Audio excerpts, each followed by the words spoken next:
നമസ്കാരം. റാഫ്റ്റോക്ക് ഫുട്ബോളിലേക്ക് അവർക്കും സ്വാഗതം. റയലിന്റെ കളി പോരാ, എന്നാലും ഈ കളിയിൽ നിന്ന് ഒരുപാട് കാര്യങ്ങൾ പഠിക്കേണ്ടതുണ്ട്. ഞങ്ങളുടെ പ്രശ്നങ്ങൾ എവിടെയാണ് എന്ന് വ്യക്തമായ മത്സരമാണ്. ഇത് പറഞ്ഞത് കാർലോ ആഞ്ചലോട്ടിയാണ്.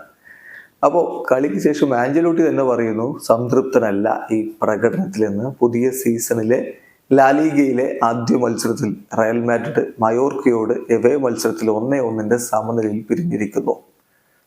അർജന്റീൻ പരിശീലകൻ ലയണൽ സ്കലോനി അടക്കം വളരെ പ്രശസ്തര് ഗാലറിയിലിരുന്ന ഒരു കളിയാണ്.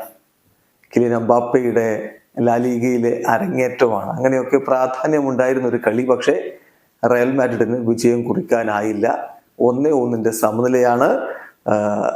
ഒടുവിൽ റയലിന്റെ മെൻഡിക്ക് റെഡ് കാർഡ് കിട്ടി എന്നുള്ളൊരു തിരിച്ചടി കൂടി ഈ കളിയിലുണ്ട്. ഏതായാലും റോഡ്രിഗോ റയലിനായിട്ട് ഗോൾ അടിച്ചപ്പോൾ മൊഴീക്കിയാണ് മയോർക്കയുടെ ഗോൾ കണ്ടെത്തിയത്.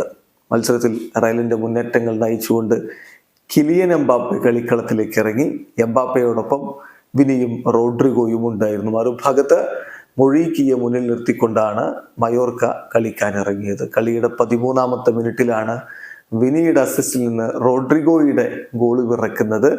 അങ്ങനെ ആദ്യ പകുതി അവസാനിക്കുമ്പോൾ റയൽ ഏകപക്ഷീയമായ ഒരു ഗോളിന് മുന്നിലായിരുന്നു. രണ്ടാം പകുതിയിൽ മയോർക്ക 53ാമത്തെ മിനിറ്റിൽ മൊറീക്കിയിലൂടെ ആ ഗോൾ മടക്കിയടിച്ചു. അവരിങ്ങനെ ശ്രമിക്കുന്നുണ്ടായിരുന്നു. അതിൻ്റെ ഒരു ഫലം ഒടുവിൽ അവർക്ക് ലഭിച്ചു എന്ന് തന്നെ പറയേണ്ടതുണ്ട്.